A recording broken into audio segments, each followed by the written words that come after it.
For me, growing up in Fort Worth, Texas, right, I got a chance to see a lot of great things. Being a young 10-year-old, I love Emmitt Smith, and then my father and my grandfather would teach me about blocking, right? And that was number 48. And out of all the jerseys that I would get, I got that number 48 jersey, and guess what? Years later, I get to talk to this guy, Daryl Johnston. How you doing, sir? I'm awesome. How are you? Great, great, great. So right now, man, just tell everybody what you're involved in, because you're involved in something very special. Yeah, the UFL is that spring football platform that everybody's trying to crack the code on for a number of years now, and I think we finally did it. Yes. We've got great partners with us that are behind the scenes. We've got Fox, we've got Redbird Capital, we got Dwayne Johnson and Danny Garcia amplifying everything that we're doing as minority owners. We got some great football people. Yes. And with the USFL is running spring football, and the XFL is running spring football, and we're going to stand toe-to-toe, and it's going to be a last man standing, and we're going to waste a lot of time and energy to get down to one. So the powers that be are smarter than us, and they come together and propose a merger, and it's not a 1 + 1 = 2, it's a 1 + 1 = 4. Okay. And we just got stronger. We've got great people around us. The football was outstanding last year. Yes. That's the most important thing to take care of. This year we're working on the business side. That's coming together the way that Russ Brandon would like it to function. So, we're getting ready to walk into season 2 of the UFL, just having announced a new headquarter in Arlington. It's 110,000 square feet.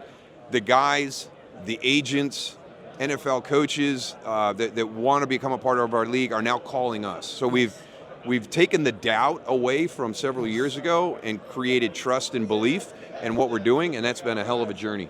I love it. I love it. It seems like with the UFL, it seems like there are football people involved.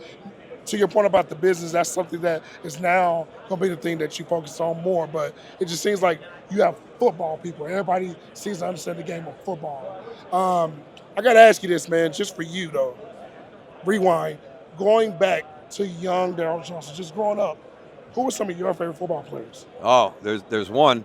Larry Zonka. There we go. Syracuse guy, Miami Dolphins. The fullback position back then in the 70s was very different than it is now. Yes. But I always kind of gravitated towards that physical style. John Riggins was another one that I really liked. Yes. But those are just the old school big style running backs. When you get into the selfless fullback position, the Matt Sueys, the Jim Braxtons. Yes. Some of those guys come in now, late 70s, early 80s, and it's really kind of that power football game with a dynamic tailback and then a big physical fullback in front of them. And then for me, one of the big game changers was Tom Rathman. Yes. Because then Tom brings a little bit of that athleticism and pass catching. And I always, because we grew up playing in the backyard, and everybody would ask me, well, where did you learn how to catch the football? Oh, in the backyard. With my friends. And so I was always really confident in my hands. And it was kind of funny. I didn't catch a lot of passes at Syracuse because we were more option-based and we were throwing to the outside and the running backs weren't really involved in it all that much. But when I got to Dallas and people started to say, you can actually catch the ball well out of the backfield, I'm like, yeah. I said, let's roll with that. That's one of the things. And that was kind of modeled after the way that Tom did it, because I think Tom had a 92-catch season one year. Yeah, and Tom Rathman was unreal. Yeah. So I talked to Lorenzo Neal, right? Oh. One of the better fullbacks. And I always do this to everybody. I make them on the spot do a Mount Rushmore for their position. You got mentioned, right? So for you as a fullback, if I came to you and said, I don't know anything about the fullback position, but if I had a mountaintop with 4 faces of the fullbacks, who would be the 4 faces on the Mount Rushmore for you? I think the big thing would be how are we classifying the position? Is it going to be kind of more of my role, the Braxton role, the Suey role? Is it going to be kind of a Rathman? Yeah. Juszczyk is very different today. Yes. Lowe is the great thing about Lorenzo is it's such a physical position. He's compact. To play that position for 16 years at the level that Lorenzo played that position is unbelievable. So I would have Lorenzo. Larry's a fullback, but he's a running fullback. You're talking 1,000-yard rusher, so that. But I got to put Larry there. Larry's on for sure. I think you have to go Matt Suey because he had Walter Payton. I think we got to go Daryl Johnston too, man. I mean, look. Well, I can't nominate myself. Okay.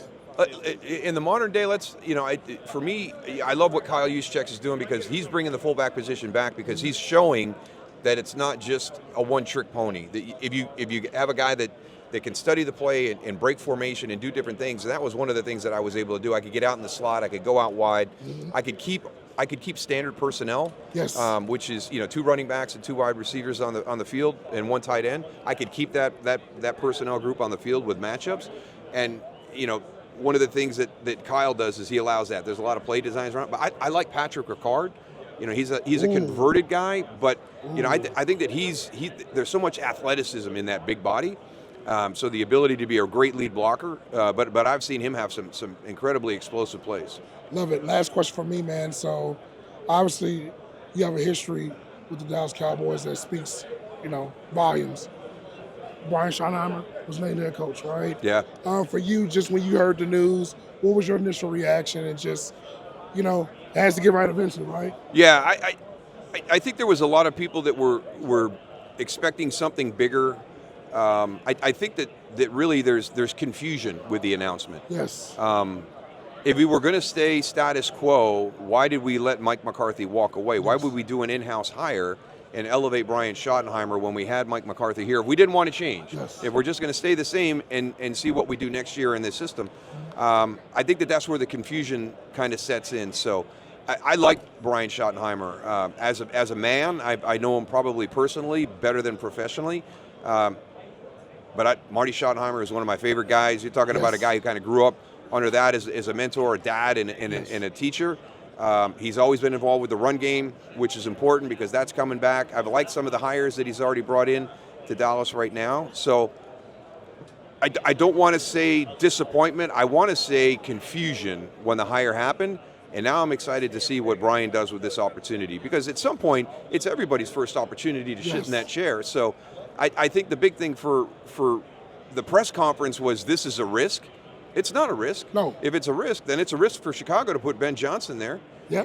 It's a risk for the Jacksonville Jaguars to put Liam Cohen there. Or just get Aaron Glenn. Yeah, it's a risk of, exactly. At some point, and the organization probably made the riskiest hire that proved out to be the best hire when they brought in Jimmy Johnson from the college game and made him a head coach. I mean, they got criticized all across the NFL landscape for bringing a college coach into the NFL. And that was the best decision that the organization's made.